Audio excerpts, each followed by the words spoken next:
राज एक मशीन 51 लाख रुपए में घाटे में बेचता है। वो मशीन को बेचता है 51 लाख में और हो जाता उसको घाटा। कितना घाटा हुआ है नहीं अभी पता है। यदि उसने 60 लाख में बेचा होता, 51 के बजाय 60 लाख में, तो उसका लाभ उसके पूर्व घाटे का 8 गुना होता। तो जो 9 लाख ज्यादा पाता तो उसमें क्या था, जितना घाटा हो रहा था 51 लाख में, उसका 8 गुना क्या लाभ होता। ठीक। तो अगर 51 लाख रुपए में हम मान लें कि घाटा यक्स होता है, तो 60 लाख रुपए में बेचने पर 8 यक्स लाभ होगा। ये कर देना है। तो प्रथम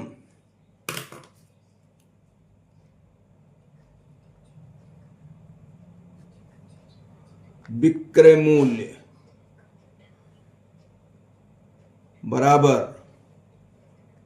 51 लाख माना घाटा बराबर यक्स। इसलिए क्रय मूल्य बराबर क्या हुआ, क्रय मूल्य कैसे निकलेगा, 51 लाख प्लस यक्स लाख। ठीक, ये क्रय मूल्य हुआ। द्वितीय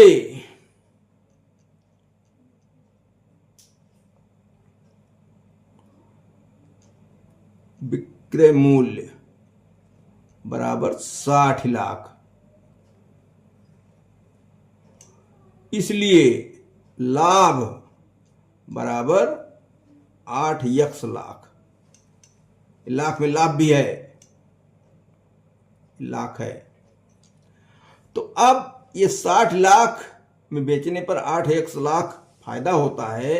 इसका मतलब यहां विक्रय मूल्य बड़ा है, तो विक्रय मूल्य में से लाभ घटा लें तो हमको क्रय मूल्य मिल जाए। इसलिए क्रय मूल्य बराबर 60 माइनस 8 यक्स। ये भी क्रय मूल्य है और ये भी क्रय मूल्य है। घाटा हुआ था तो यहां घाटे को जोड़ दिया गया तो क्रय मूल्य आ गया, क्योंकि विक्रय मूल्य कम होता है घाटे में, तो इसमें जो घाटा हुआ उसको जोड़ दिया गया। और यहां जो है लाभ हुआ तो लाभ क्रय मूल्य से अधिक मतलब ज्यादा होता है। तो क्या हुआ, 60 लाख में से 8 यक्स घटा दिया गया, क्योंकि 8 गुना लाभ होता था घाटा का। क्रय मूल्य एक ही वस्तु के हैं इसलिए बराबर, इसलिए 51 धन यक्स बराबर 60 माइनस 8 यक्स। ठीक। अब क्या हुआ, पक्षांतर कर लो, तो यक्स धन 8 यक्स बराबर 60 माइनस 51, तो 9 यक्स बराबर यहां आ गया 9, तो 9 9 कट गया, 1 यक्स बराबर 1 लाख। ठीक। इसलिए क्रय मूल्य तो 51 लाख पर घाटा 1 लाख का हुआ था, तो 51 में 1 जोड़ दो, 52 लाख। 52 लाख उसका क्रय मूल्य हुआ। ये उत्तर आ गया। इसमें option number B. Question number 26, क्रय मूल्य तथा विक्रय मूल्य के मध्य अंतर 451 है। यदि हानि 11% है तो विक्रय मूल्य क्या है। अब यहां केवल क्रय मूल्य विक्रय मूल्य का अंतर दिया है। हम लोग इसमें अब मान लें कि क्रय मूल्य बराबर 100 है। बिना माने काम नहीं चलेगा, कोई अंतर नहीं पता चल रहा है। माना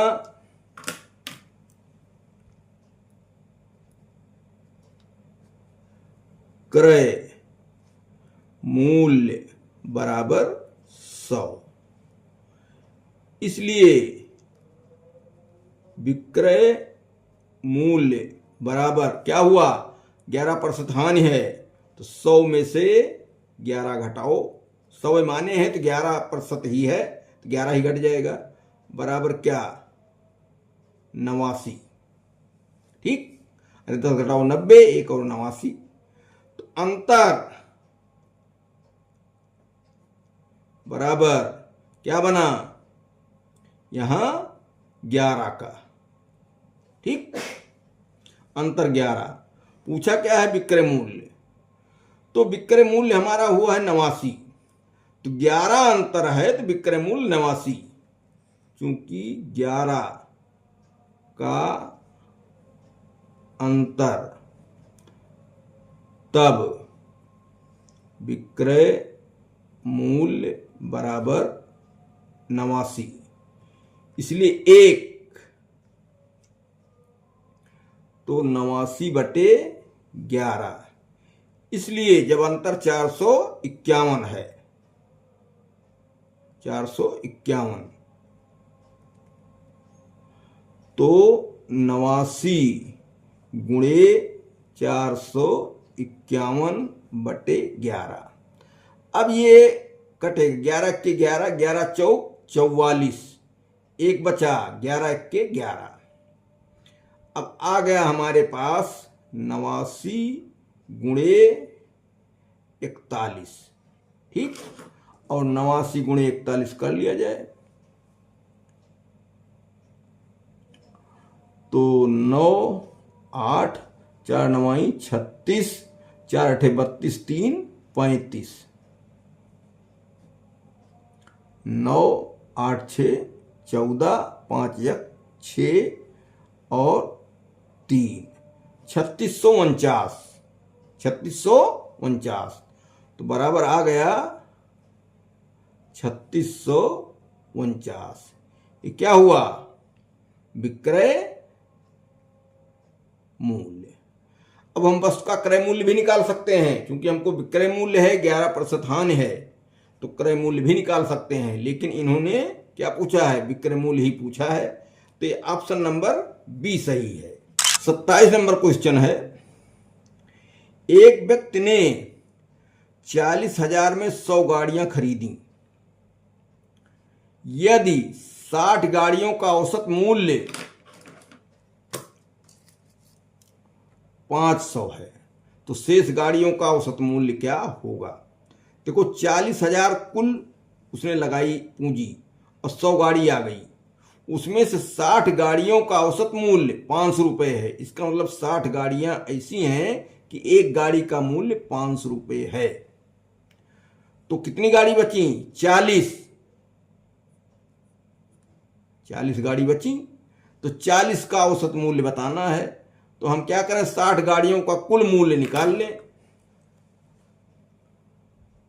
कुल क्रय मूल्य बराबर 40,000। ठीक, और संख्या बराबर 100। ठीक, 60 गाड़ियों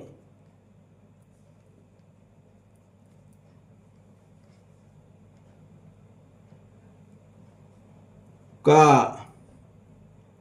औसत मूल्य बराबर 500। औसत मूल्य जानते हो, औसत मतलब एक गाड़ी का मूल्य, तो इसलिए कुल मूल्य बराबर क्या हुआ 60 गाड़ी है 500 के हिसाब से 30,000 नहीं हुआ, 30,000। अब शेष गाड़ी और शेष रुपया, शेष गाड़ियां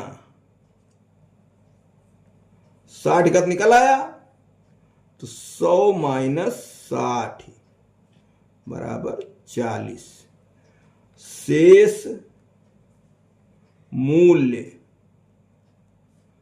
40,000 माइनस 30,000 बराबर 10,000। ठीक, इसलिए एक गाड़ी का मूल्य अब क्या है 10,000 रुपया है बटे 40 गाड़ी हैं। ये कट गया है 4 दूनी 8, 2 4 पंचे 20 जीरो बराबर 250 रुपया। कहने मतलब कि जो 40 गाड़ी और हैं उनमें एक गाड़ी का मूल्य 250 है या 40 गाड़ियों का औसत मूल्य 250 है। ऑप्शन नंबर बी सही है। एक वस्तु का विक्रय मूल्य 1144 है। ये विक्रय मूल्य दे रहा है, हानि प्रतिशत 12 है। वस्तु का क्रय मूल्य क्या होगा? बस सीधा सीधा तुम्हारा क्रय मूल्य वाला जो सूत्र है, हम बार बार कहते हैं, ये सूत्र यहां नहीं बहुत जगह हम लगाएंगे, आगे समझा देंगे, सब समझ जाओगे, बहुत काम कर देता है। तो विक्रय मूल्य बराबर 1144 रुपये और हानि बराबर 12% और क्रय मूल्य यही बताना है।